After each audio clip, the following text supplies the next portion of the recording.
Radhara Shivasari Gaura Bhakta Vrinda Ki Jai. Shri Radha Krishna Gop Gopinath Shamakun Radhakun. Dhire Govardhan Ki Jai. Vrindavan Dham Ki Jai. Mathura Dham Ki Jai. Navadvip Dham Ki Jai. Jagannath Puri Dham Ki Jai. Gangamai Munamai Ki Jai. Tulasi Devi Bhakti Devi Ki Jai. Samaveta Bhaktivinoda Ki Jai Nitai Gaur Premanande. Hari Bol. Glories to the assembled devotees. Hare Krishna. All glories to the assembled devotees. Hare Krishna. All glories to the assembled devotees. Hare Krishna. All glories to Shri Guru Gauranga. Glories to Srila Prabhupada.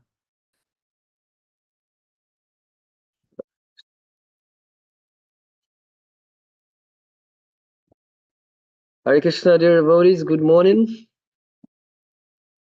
Lila Kishori, I must admit you have frightened me when you logged in with this. Hare Krishna. Because I got used to a lovely Krishna in a calf, and all of a sudden I didn't even know who that is, but I saw, I almost surrendered at that moment.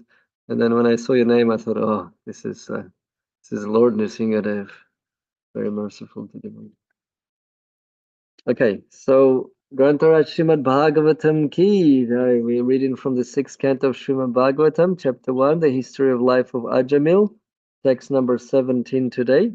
Let's offer our respectful obeisances to the Supreme Lord, Lord Vasudeva, son of Vasudeva. At the same time, we want to reach the platform of Vasudeva, which is a Shuddha Sattva, and we are trying to escape this influence of modes of material nature, either ignorance and passion specifically, but also even mode of goodness, because even mode of goodness can tie us with being proud of knowledge or other things like that. So we want to raise above all this to the platform of Vasudeva, because only on that platform Lord Krishna can bestow us the jnana, the transcendental knowledge in our hearts, so we can relish this Vasudeva Katha Ruchi.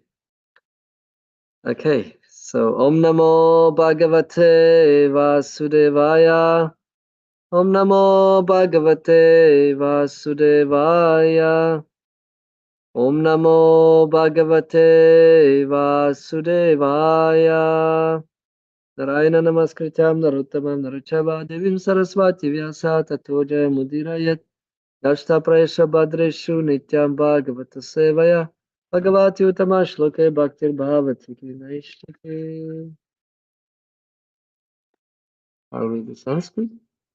Sadrichino Hyayam Loke Pantakshimo Kutubaya Sushila Sadavo Yatra Narayana Parayana Sadrichino Hyayam Loke Pantakshimo Kutubaya Sushila Sadavo Yatra Narayana Parayana Sadrichino Hyayam Loke Pantakshimo Kutubaya Sushila Sadavo Yatra Narayana Parayana.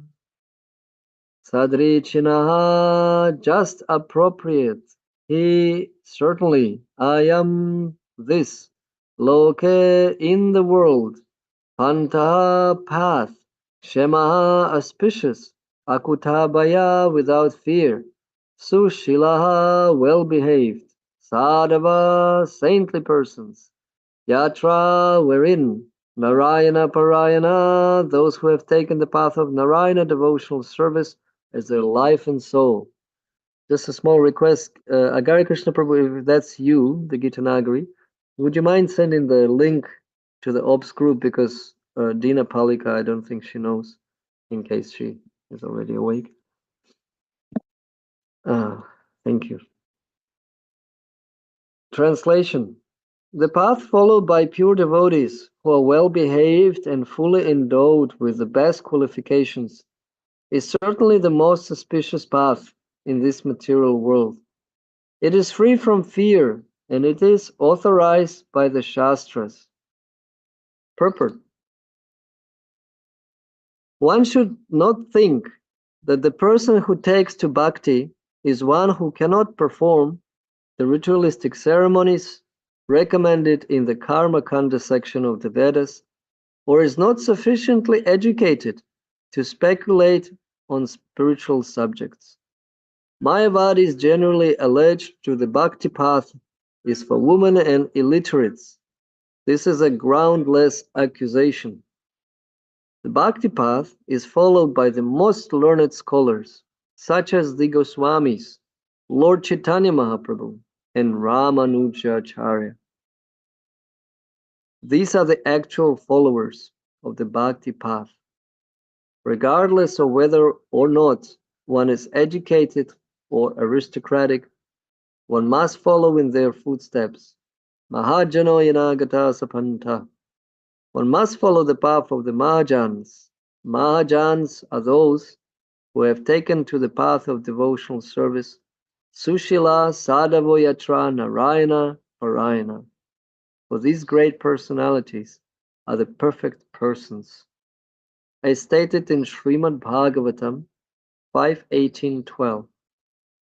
Yasyasti bhaktir bhagavati akinchana sarvai gunaistatra samaste suraha. One who has unflinching devotion to this personality of Godhead has all the good qualities of the demigods. The less intelligent, however, misunderstand the bhakti path and therefore allege that it is for one who cannot execute ritualistic ceremonies or speculate. As confirmed here by the word sadhrichinaha, bhakti is the path that is appropriate, not the path of karma kanda and jnana kanda.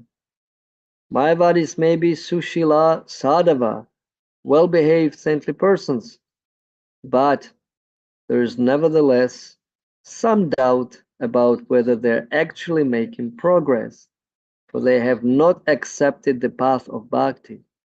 On the other hand, those who follow the path of the acharyas are sushila and sadhava, but furthermore, their path is akuto bhaya, which means free from fear. One should fearlessly follow the 12 Mahajans and their line of disciplic succession, and thus be liberated from the clutches of Maya. This is the end of the purport. Sadrichino yayam loke pantakshemo kutobaya sushila sadhavo yatra narayana parayana. The path followed by pure devotees who are well behaved and fully endowed with the best qualifications is certainly the most auspicious path in this world, in this material world. It is free from fear and it is authorized by the Shastras. Om Jnana-timirandasya Jnanandjana Shalakaya Chakshur-militam Yena Tasmai Shri Gurave Namaha.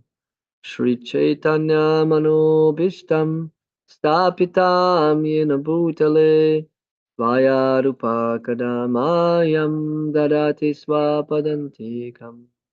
He Krishna Karuna Sindhu Dinabandhu Jagatpate Gopesha Gopika Kanta Radha Kanta Namostute Tapta Kanchana Gaurange Radhe Vrindavaneshwari Rishabhanu Sutadevi Pranamami Haripriye Panchakalpa Tarubhyascha Kripa Sindhuvya Cha Patitanam Pavanebhyo Vaishnavebhyo Namo Namah.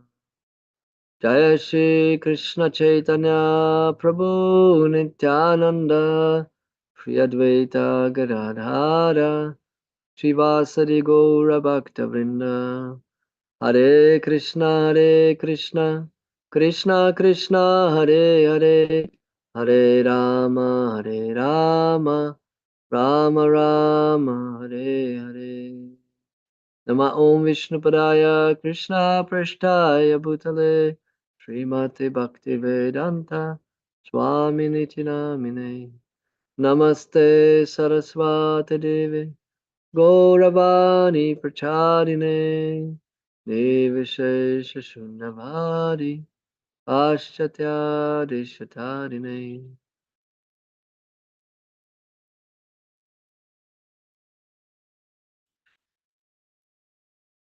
Okay, so thank you very much, dear devotees, for this opportunity to speak about Srimad Bhagavatam and to dive in deep in the waters of nectar of Srimad Bhagavatam, as the Srimad Bhagavatam itself in the beginning describes that Srila Shukadev Goswami made it monectarian by tasting this Srimad Bhagavatam. Why? Because he's realized soul, he's liberated soul.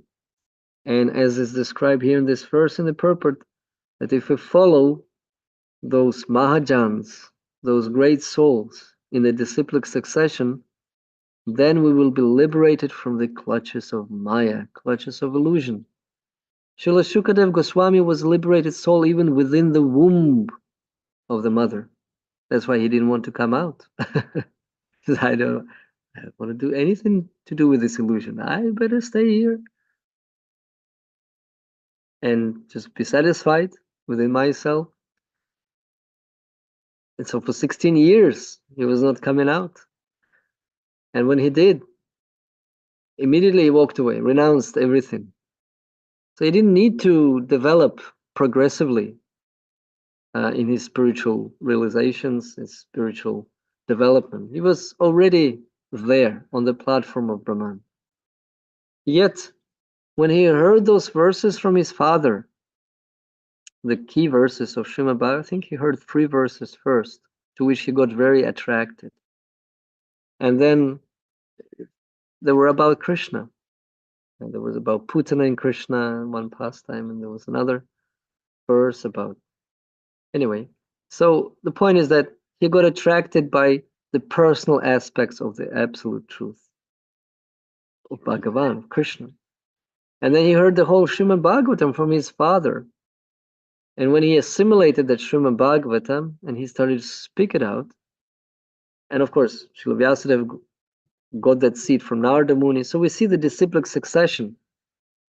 The knowledge is descending down very carefully, as it says, as a ripened fruit. Very carefully you want to carry on ripened fruit, because if it's damaged, if we carry the fruits in a basket and we're not careful, they bang against each other, we may lose the juice, we may lose the taste, we may damage the fruit. So it has to be carefully handed down with love from the heart to the heart. So Srila Vyasadeva, he loved his son, very much loved. He says, my beloved son. He ran after him, wanted to give him this ripened fruit. And Shukadeva Goswami, when he heard it, he also accepted that fruit that was given with love by his father. And then, when he found his perfect disciple, Maharaj Parikshit, who is now out of compassion, is asking, oh my goodness, you have described all of those hellish planets.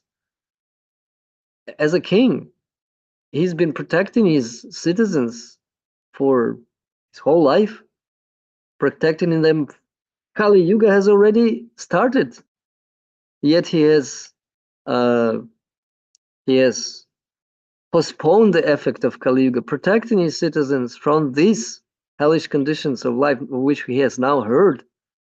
And he's not knowing that he's leaving the planet soon. And he's very concerned. What will the conditioned souls experience in Kali Yuga? He doesn't want them. He wants them to give the path which can liberate them from that hellish conditions. And so he's asking, what is that path? What is the best remedy? We already heard in the previous verse. Unfortunately, I have not heard Vas Yashodev Prabhu yesterday because we were on Ratha Yatra, but I'm sure he has very elaborately described that no austerity, no penancy, no brahmacharya, no other methods of atonement previously described are, you cannot fully purify by just undergoing these. So there are nice methods, but maybe they don't have permanent effect. And so in this way, he's very concerned for the future generations as a pious, not just as a pious king, as a compassionate devotee. The sages of Naimisharanya, the parallel dialogue which is going on in Srimad Bhagavatam, they're also very concerned. They want to start this yagya for 1,000 years and just to stop this Kali Yuga, this horrible age of degradation, of fighting, of rebellious spirit, of godless spirit, and then indulgement in sense enjoyment, which is a straight road to hell, straight, straight and with an angle, to very fast track, a fast track to hell. So everybody's very concerned, and now finally, Shukadev Goswami starts to explain what is, first of all, it's easy path in one sense. Why? Because Mahajans have cleared the path for us. And they did not do it sentimentally. Srila Prabhupada explains here what some people, some Mayavadis who study Vaishya and different, Vedanta, Upanishads, they may say, oh, bhakti is for sentimentalists. Even Sarvabhauma Bhattacharya, being the best of logicians, thought the same of Chaitanya Mahaprabhu is such a nice sannyasi. Why is not Saraswat sannyasi? Why is not the highest? And why is so sentimental? What's wrong with him? I have to explain in Vedanta. He's a nice fruit. Let me polish him a little bit. Let him brighten and explain Vedanta properly to the whole world. He was compassionate, he thought. And then for 7 days, he was explaining Vedanta, and Chaitanya Mahaprabhu very humbly listened for 7 days. Now Maharaj Parikshit is listening also for 7 days. Non-stop. Both of them listened non-stop for 7 days. And yet, Chaitanya Mahaprabhu said, I understand you. He was concerned whether he understand. I understand you, but the only thing I don't understand, why are you changing the meaning of Vedanta? And so, Srila Vyasadeva explained the meaning of these 556 verses of Vedanta in very nice Srimad Bhagavatam 18,000 verses commentary. Very natural, very ripened fruit. It says that Srimad Bhagavatam was tasty already for both liberated souls and the souls that are, trying to change. So it was already tasty, but became even more tasty because of the Guru Parampara. And so they share in this taste for us very opulent, like very magnanimously, right? Namo Mahavadnaya Krishna Prema Pradayate Krishna Chaitanya Namne Gora Tushana Mahai. It has never been done before like this, sharing this taste of love of God. It tastes, rasa is very specific word. It's not just taste. It's not just mellow. It's something. It's very hard to describe the word rasa. But Krishna says, "I am taste of water." 7:8, right? Bhagavad Gita. Rasa ham apsu kaunteya. This taste is, what is the taste? Water doesn't have taste as such, right? It's kind of tasteless in one sense.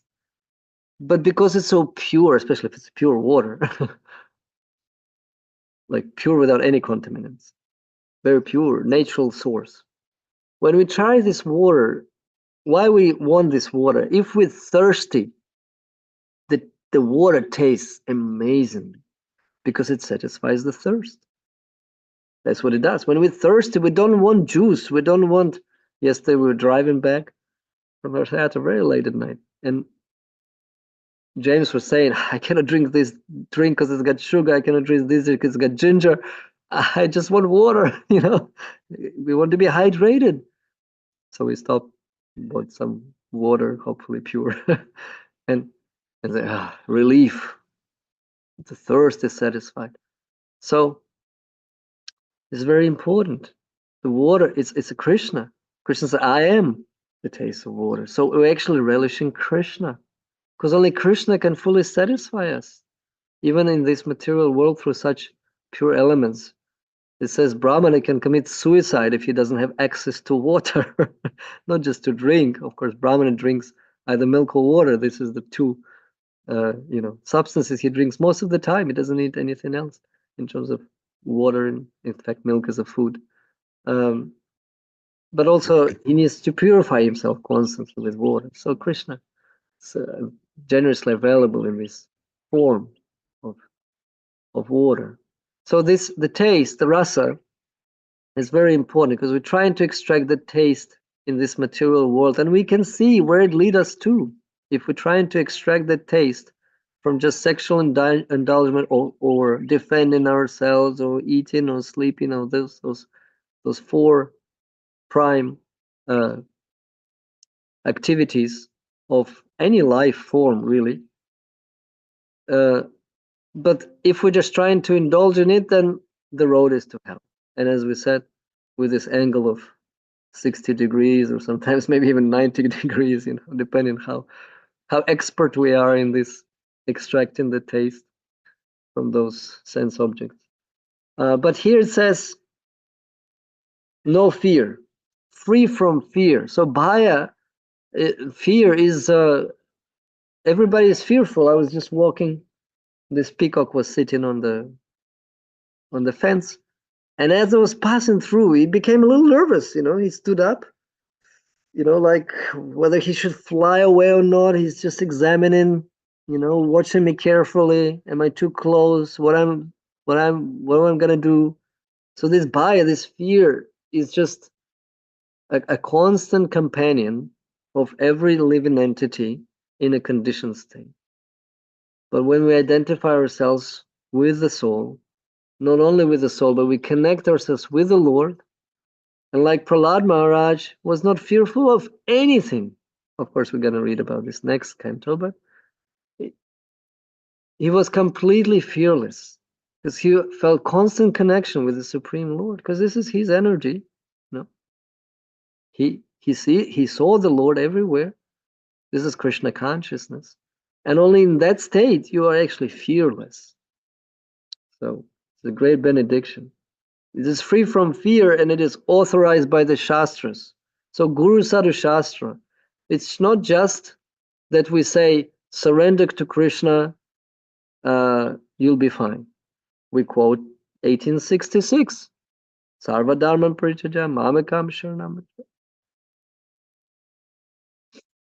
Mokshai Mishai Moshuchaha, this is so pure. I'll take care of your papa, of your sin, no problem. I have no problem to deal with this. If you surrender to me, I'll take care of you. No need to go anywhere else, Krishna says. Mam ekam, just me. Just focus on me.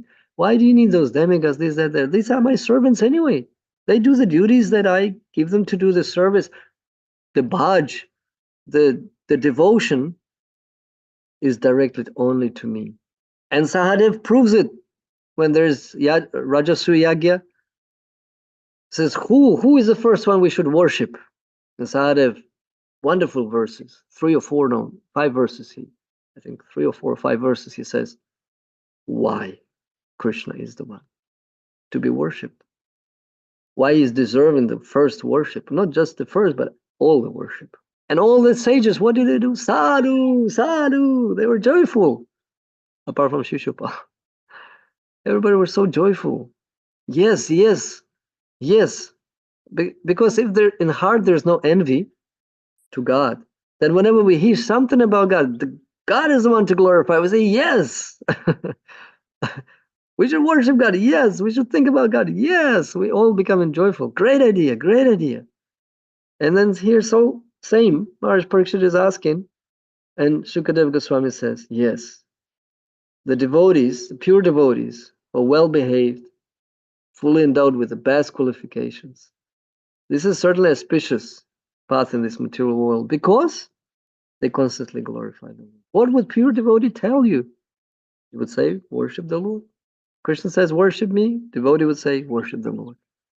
He's not saying just his opinion. He's saying what is on Shastra. This is authorized by Shastra, and that's why Prabhupada was so bold. Srila Prabhupada sometimes were cutting left and right. scientists, godless this, godless that. He was screaming and roaring like a lion. And then he said, Prabhupada said, I think you're a good person. But Krishna says, Mudha. He said, Maya Pakrita Jnana. You carried on by illusion, but you have to. How would you get from this Maya, clutches of Maya? Only through following the 12 Mahajans. This is the path. There's a song, right, that Narottam Das Thakur sings that, show me a person who has achieved love of Godhead without serving a Vaishnava, right? Tadare Charana Sevi Bhakti Sanivas. Janame Hoya Vilas. I want to have repeated births, no problem, as long as I have this opportunity to serve and associate with devotees. Then everything is easy. Look at us, devotees. We just been to the hell yesterday, New York City. Hell. As we were, I felt almost like on a Polish tour in a Woodstock festival yesterday, in a little, not so bad. I mean, Woodstock is, I never been actually to Woodstock, but I've heard so many from devotees and seen so many videos. Like when there's a heavy metal music, this, that, it's just like drugs and this and that. It's just constant hell. And then our devotees chanting and distributing prasadam, and it's just like a descending spiritual world, a ray of light in this most horrible place. And so yesterday, also during Rath Yatra, there's those drug dealers sitting there selling joints and rapping and playing their jukebox music right behind our tent, and then there's those swans are floating through. Radhanath Swami is going this way. Vaisheshika Prabhu is going there. Shrutakirti Prabhu is going there. Pancharatna Prabhu is going there. And, we just seen those devotees. Madhava Prabhu is passing by, and, then this Harinam Ruchi team, Saveshachi Prabhu, Nitai, and Harnamananda with Vishnu Jat, all of these guys are devotees. Tulasi Prabhu is just having this japa retreat there with some new people. And we also distributing prasadam. I'm constantly lighting this incenses from Radha Damodar so we can, and the terror is also going on. We're just trying to have nice scents around our tent so we can block this joint smells. And yes, and so within this association of devotees, we felt like in spiritual world.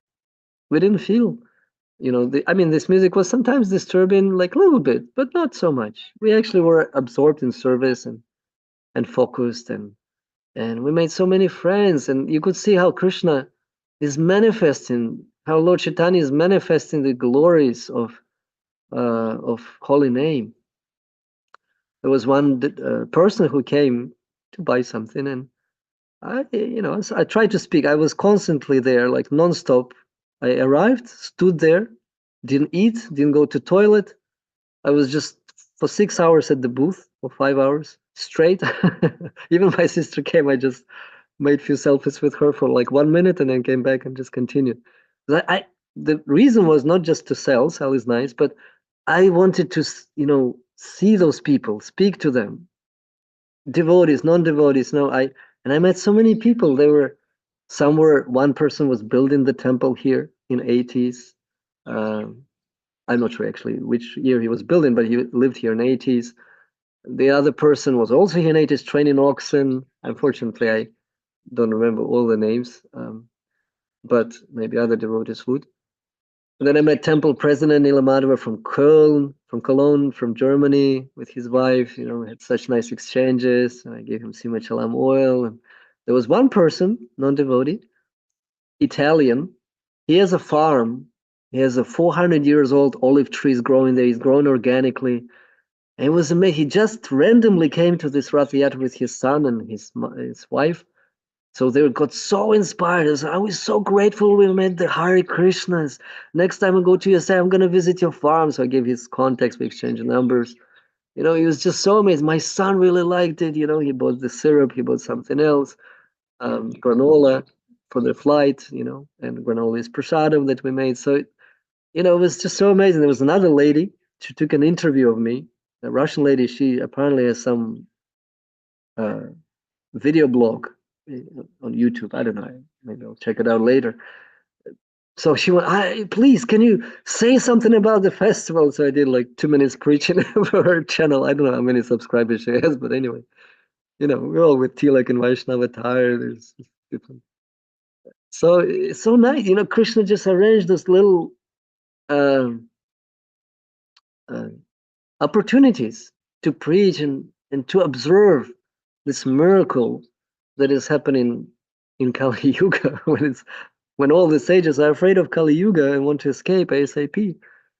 Yet we're having this Kali Yuga nightmare going on, and within that nightmare, we have Lord Chaitanya's mercy available. Isn't it wonderful? So I don't know what's the time. 7:42. We have a few minutes to discuss this beautiful bhakti path that is available for everyone, from most simple persons to the most sophisticated learned scholars. Yeah, as I said, there were such great souls walking by. Chandrasekhar Swami was actually near the next booth, the Long Island Temple. You could see so many learned devotees, and you could see simple people coming and appreciating also. That was a great experience yesterday. And yeah, it just makes you appreciate more the gift that Srila Prabhupada has transplanted, the spiritual culture, the Vrindavan, in his heart. He carried it for all of us to make everyone happy. So, yes, so dear devotees, if you have any comments or questions, now is the time.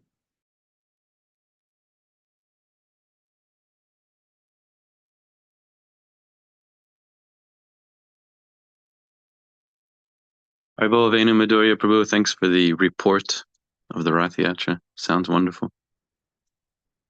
I do have a question about something you were discussing. You discussed the verse 1866, I think, Sarva Dharman Parityaja.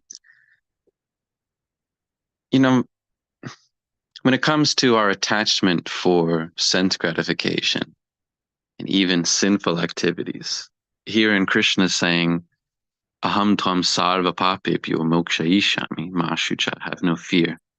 And I wonder, how is that any different from the Christians, who, many of whom have this idea that simply accepting Jesus as the Savior somehow relieves them from the sins that they may perform, both now and in the future, like that's the only necessary thing, and therefore reformation and atonement is not necessary.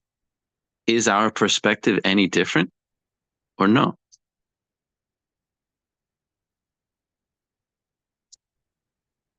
Thank you. Question is very nice. I think we discussed this before. Yeah, this question comes up a lot. I don't have any realization of it. So I need you to help me, please.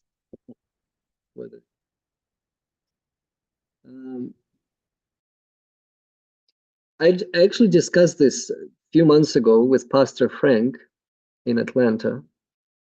And he, as a Christian pastor, is of an opinion that it's not enough just to say, Jesus, I believe in Jesus and he will save me. As we were passing yesterday, the billboard on the way from Harrisburg on that highway. After death, you will meet God, and that is the truth. Something, God is truth, something like of that sort. So, like, have faith, no worries. You'll die and you'll meet God.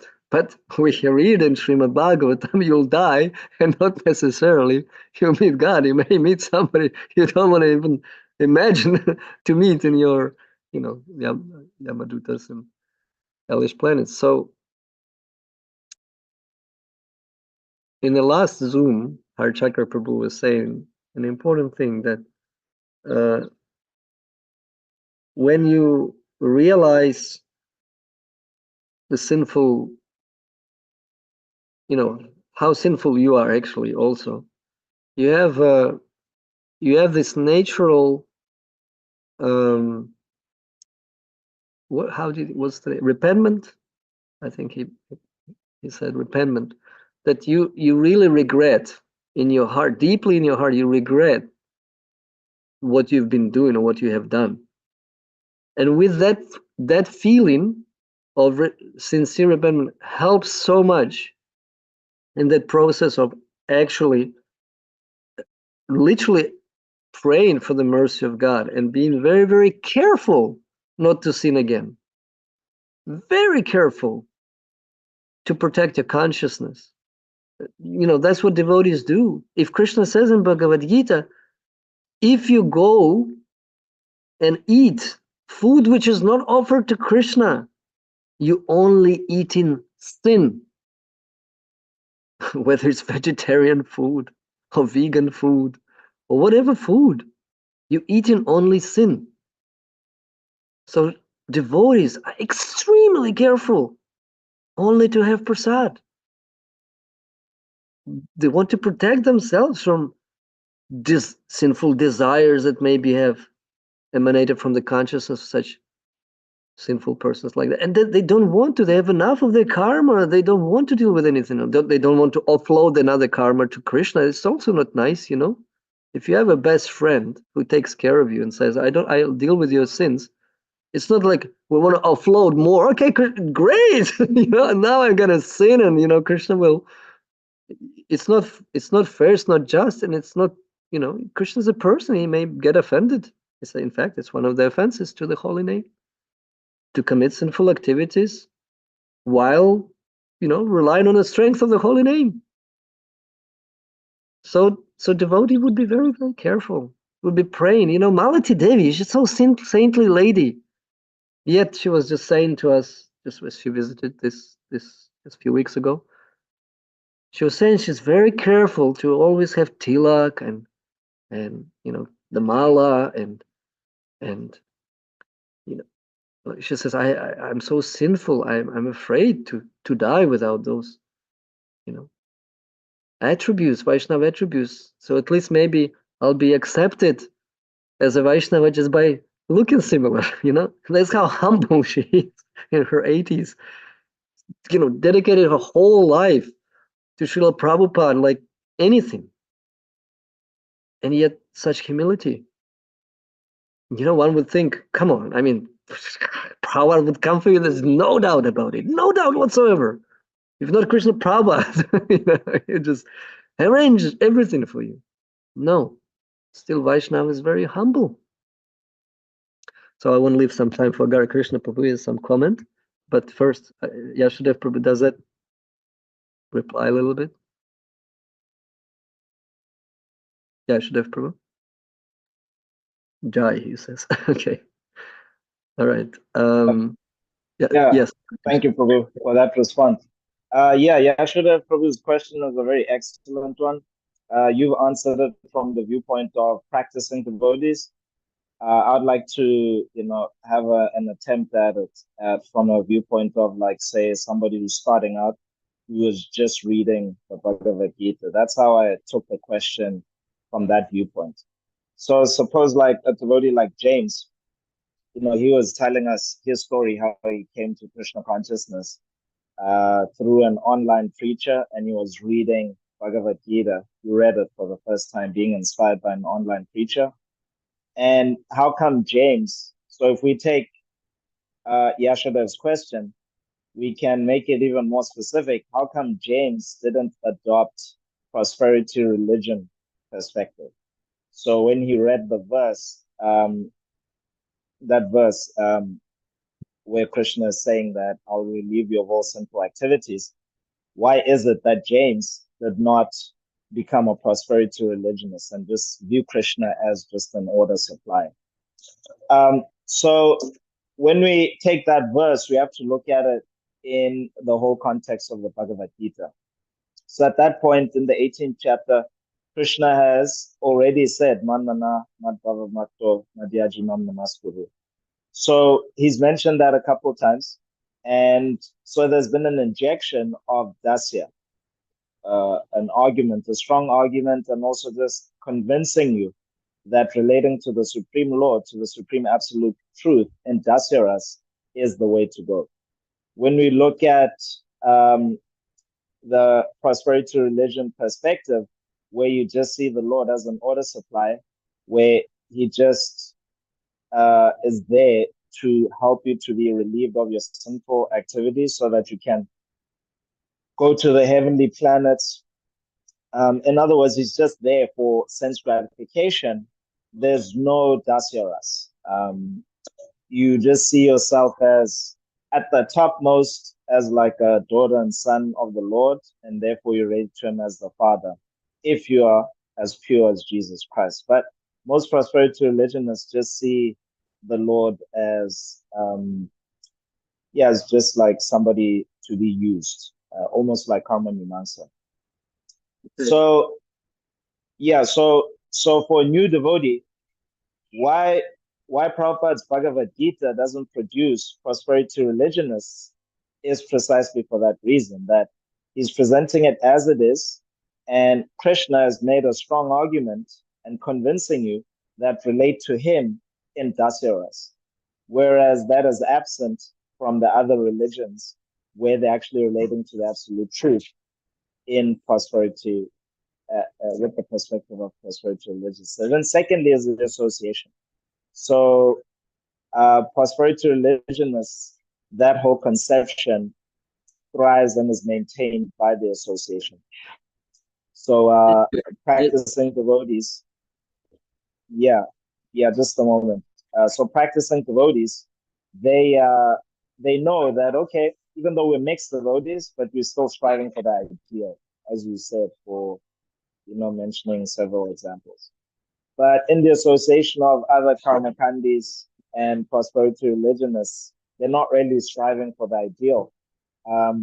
So when you look at in James's example, he has told us that he came in contact with Manga Arti, and through Manga Arti's inspiration, he actually understood this verse, that actually Krishna will relieve you of all your sinful activities. He understood it correctly in the association of another practicing devotee. Whereas when there's no other devotee who's practicing, and you're just with other materialists, you misunderstand it, and you don't understand it in the full context of why Krishna is saying Nandana Madhava Matto Madhyajimam Namaskuru. So I don't know if that's also another perspective that's valid, which you can offer your thoughts, both you and. I thank you for this, and I would add to this that association of Srila Prabhupada, who's a pure devotee, who is just saturating Bhagavad Gita with such a extremely potent purpose in itself. Even if you don't have association of devotees, of course, that helps extremely a lot to understand it much quicker. But if you sincerely read in Bhagavad Gita as it is, you may understand everything right also. Sometimes you may not, sometimes you may do, because Krishna can help you up with this. And if we take the verse itself, even the verse itself that Yashoda Prabhu referred to, and I referred to in the class also, Sarvadharma Parichaja Mamakam Sharanam Vraja, Sarvadharman Parichaja, you have to give up all types of religions. What those religions are described right there in the beginning of Srimad Bhagavatam, the second verse. Dharma Projita Kaitava, that you reject all the materially motivated religions. And with that, of course, it refers to the time when Srila Vyasadeva wrote all the Vedas, and all the Vedas had different injunctions to offer, have a good wife, offer respect to Parvati. If you want a good, knowledge, go to Saraswati. If you want a good health, go to Surya Dev, and like that. And he says, reject that all.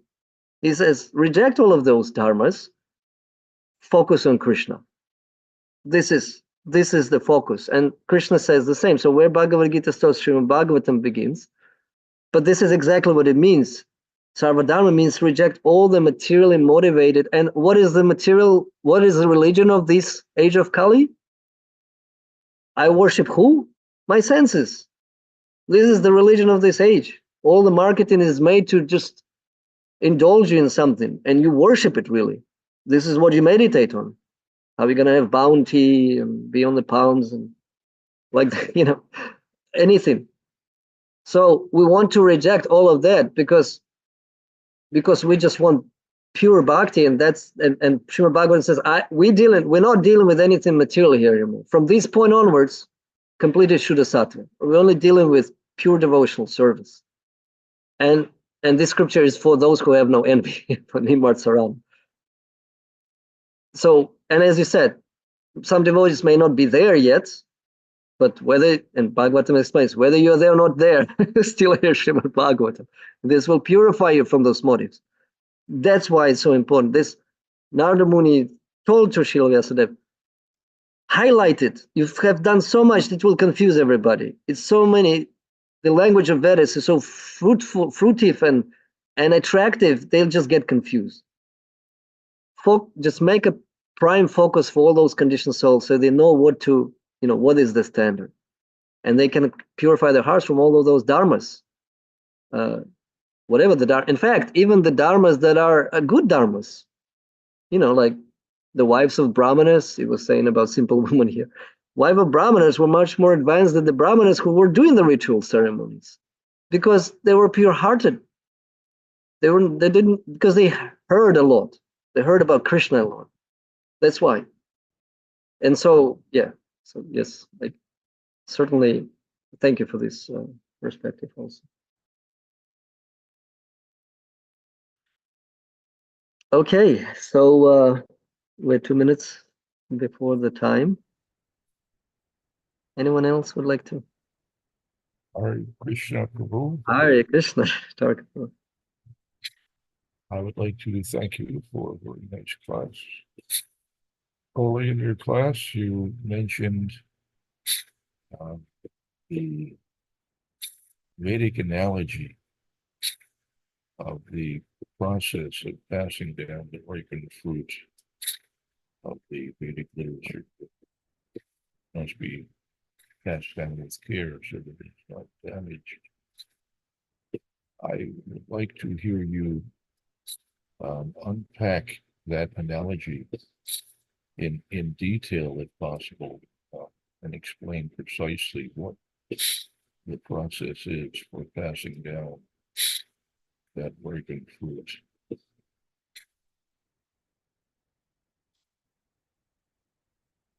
Well, I have, thank you, Tarka Prabhu, for this question. I hope I have touched up on this already when I was explaining that it is explained that Shukadev Goswami was a beloved son of Srila Vyasadeva. So when the disciple and guru have a relationship, it's actually very it's very sublime. It's both with awe and reverence, and at the same time with friendship and confidential intimacy, you can say. It's very personal. And through that, when you love somebody and you want to give something precious, you ensure you pack it nicely, right? When our devotees ship in milk or milk products to the customers, they try to protect it because it's precious. We know how precious it is. We know even from a material perspective, it's 3 times more expensive than regular milk products. And so we want to protect it to ensure that it gets delivered to those devotees, especially who will offer it to the Lord and will have a very nice prasadam. So when you want to give something precious, you protect it. Protect it so from the external damage, from internal damage, you protect. And so it's very carefully how you give it. That's why it says the guru tests the disciple. Disciple also says tests guru, but by hearing and applying the instructions. That's the test. And if instructions work, the test is passed. But with disciple, because he's still contaminated, Guru observes before he bestows the mercy. Same as Krishna. He's got Maya. Maya does certain tricks to test if he's sincere and if he really wants Krishna. So this is happening, and Guru is transferring the spiritual knowledge to the disciple when disciple is ready, when he's sincere, when he's purified, pure-hearted. And Shukadeva Goswami was qualified. We're discussing qualifications here in this verse, the qualified sages. So because there was this relationship and the qualification, the fruit has passed onwards very nicely. And he broadcasted it. And of course, Srila Prabhupada gives more analogy of Shuka as a parrot touching the mango fruit or the other fruit that makes it even more ripe. And so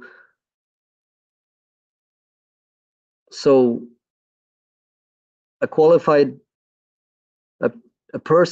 person can broadcast and glorify Srimad Bhagavatam properly, not glorify himself, but glorify Srimad Bhagavatam properly. And then everybody extracting more juice and joy from it. Like Raghunath Das Goswami, when he was basically tearing, there was no pages of Srimad Bhagavatam left from his tears.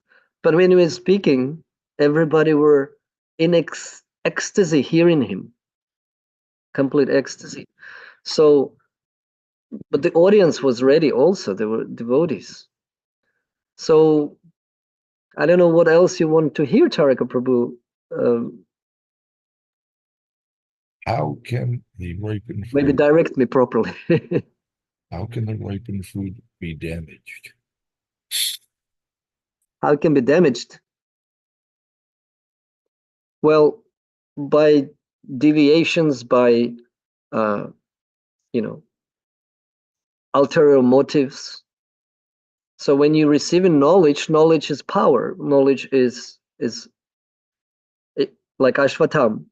He demanded Brahmastra weapon from his teacher and his father. He didn't want to give. Dronacharya didn't want to give.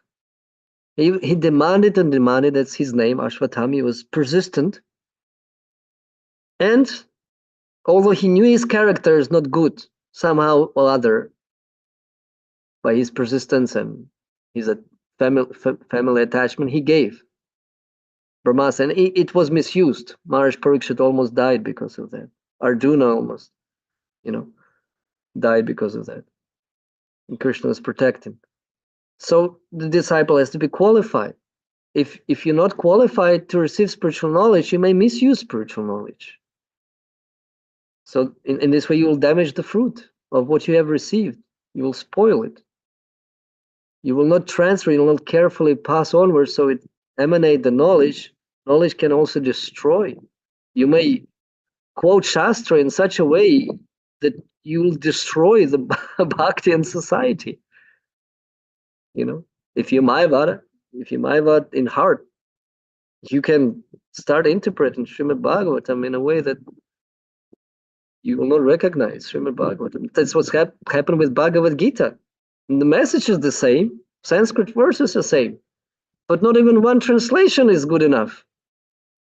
Apart from Srila Prabhupada's and, of course, Vishwanath Chakravarti Thakur. So those that are in lineage, those who love Krishna, could transfer the love to others. Nobody else could do that. And nobody else can and nobody else will be able to. You have to love Krishna, you have to be a devotee in order to pass down that fruit. If you're not, you will not be able to do. You will give something else, and which will cause more damage. Because how to say? It's a big offense to say that Krishna is not person, or that, diminish him or not glorify him enough. It says in Shastra somewhere, I cannot quote now, but if you glorify a person and you glorifying something that is not even his prime characteristic, something that is like secondary or third characteristic, you actually committing an offense. You're not glorifying. So So devotees are, educating themselves properly in Guru Parampara so they can continue. As Bhakti Maharaj says, don't subtract, don't, what is he was saying? Anyway, just to maintain. Just what we have given you, don't add, don't subtract, just maintain and pass it on.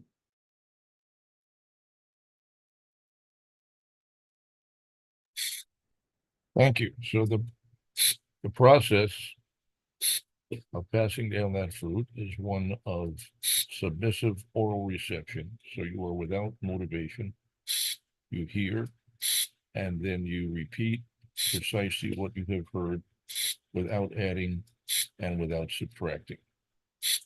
Sometimes it happens that the message may be unpalatable to the audience. What are we to do in the event that the audience may be unreceptive, or they may find the truth to be unpalatable?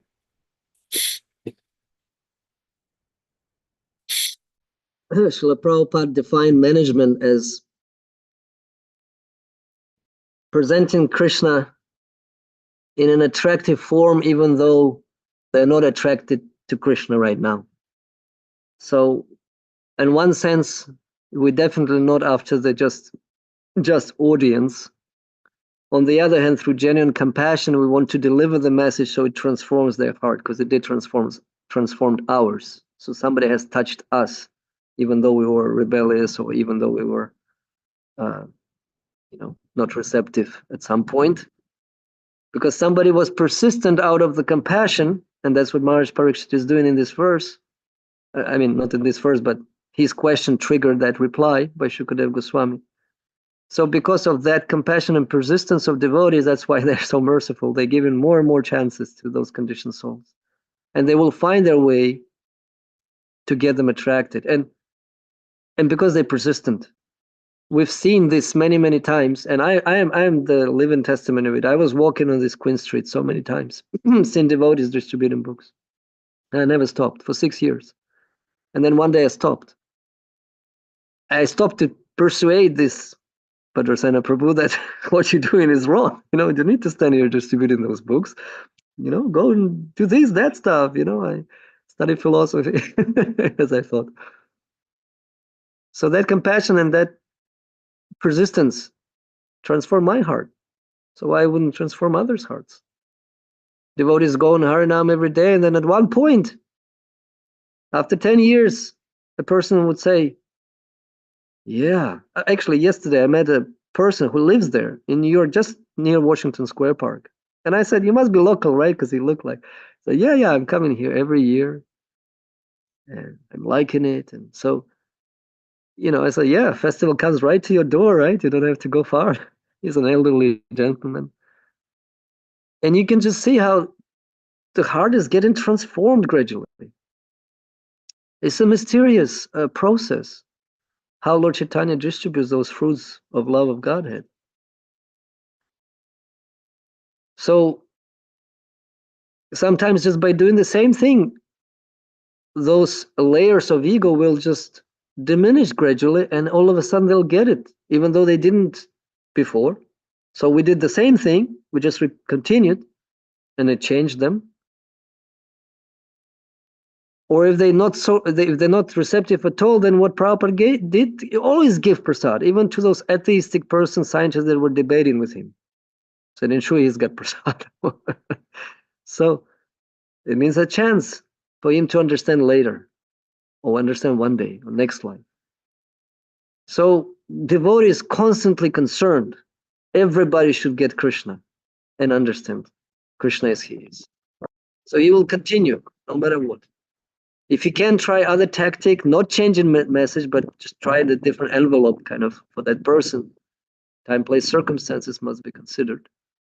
But it requires intelligence and expertise and experience. That's why Madhyamadikaris are the ones to do that better. Anyway, so those are some thoughts to this point, Targab. Thank you, Prabhu. I want to add that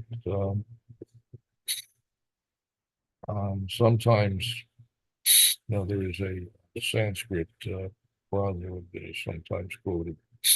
Satyam bruyat priyam bruyat, ma bruyat satyam apriyam. Means that if one speaks the truth, he should speak it palatably. One should not speak unpalatable truth. But Srila Prabhupada has explained that this only pertains to material truths. That in the matter of conveying spiritual truths, we have to just present the facts as they are, whether it's palatable or not. He says of this Sanskrit proverb, he said it is a social convention, but if you want to speak the truth, you should speak it palatably. But we are not meant for social convention. We are preachers, servants of God, and we must speak the real truth, whether you like it or not. And he repeats this innumerable times in various words, that the truth should be spoken in a straightforward manner. Of course, we try to make it palatable as far as possible, but not to the extent that we compromise the truth. So we don't want to add anything. We don't want to subtract anything. Subtracting can be, sometimes we may censor certain aspects of the truth because we think that this is going to be unpalatable. So we don't deliver the whole truth. We deliver part of the truth because we think that the whole truth will be unpalatable. But this was not the example that Srila Prabhupada set, and it's not what he told us to do. His instruction was that we should deliver the whole truth as it is. And whatever happens, happens. People may like it or they may not like it, but we have to speak the truth, even if they don't like it. We would say that, those who are honest, they will appreciate. And that not everybody is going to accept the message. But he also told us that he's not trying to appeal to everyone. Said that Srila Bhaktisiddhanta's program was that he just wanted to create one moon. That so many stars are useless. But if just one moon can be created, he can accomplish so much. Srila Prabhupada said, my mission is the same. I'm not interested in trying to convert so many individuals who are not of the topmost quality. He felt that his mission would be complete. He would be satisfied if he could produce just one moon. But he said that he had actually produced many moons. So he was quite satisfied. But he made a point many times of explaining to us that we're interested in quality rather than quantity. Express that quite well. Anyway, those are some of the thoughts. Thank you, Dr. Prabhu. And just to illustrate again, I did mention this, but just to illustrate again this point, how Prabhupada perfectly dealt with this. He was saying, he was a charming character, a pure devotee, all those wonderful qualities. And he would say, I like you as a person, but Krishna says Muda. So what can I do? Krishna says in Bhagavad Gita. So he, in one sense, on one sense, like blame Krishna, like backed him up, backed on his authority, saying, I cannot change his words because that's how you behave, but I like you as a person. So, and when those scientists were exiting the room, quite often the servants were saying that they were not feeling offended. That's the thing, not to imitate Acharya, that we may not be able to say it the same way, but we have to meditate on this example to see how it can be on our level, how we can follow in the footsteps on our level. As you said, give the full truth, but not partial truth. Maybe stage it sometimes. If you're dealing with the same person, don't have to unload the whole spiritual knowledge of Bhagavad Gita in one day. Progressively work with this person just by giving him bit by bit. It can be part of the strategy. So this way he can digest. He only have ability to digest that much, but it requires sensitivity and spiritual empowerment. It requires mercy of Sri Chaitanya Mahaprabhu, mercy of spiritual master. So we really have to pray for that. And with that develop, the compassion will be developing alongside with the expertise how to actually. And if you don't know, bring to somebody who is more expert. There's always more expert devotees who can maybe help. To that person, if you're not successful, maybe somebody else will be. If the person is there, it means he's still interested in something. Otherwise, we wouldn't have that person, right? If we're talking random person in the street, that's another topic. We may see or may not see them again. So that's the only opportunity to say things as they are. Okay, so I thank you very much. Wonderful attributions, Agari Krishna Prabhu and Taraka Prabhu and Yashadev Prabhu. Thank you for discussions. Hare Krishna. Grantaraj Srimad Bhagavatam ki jai, Srila Prabhupada ki jai. I go Premanande. Thank you very much.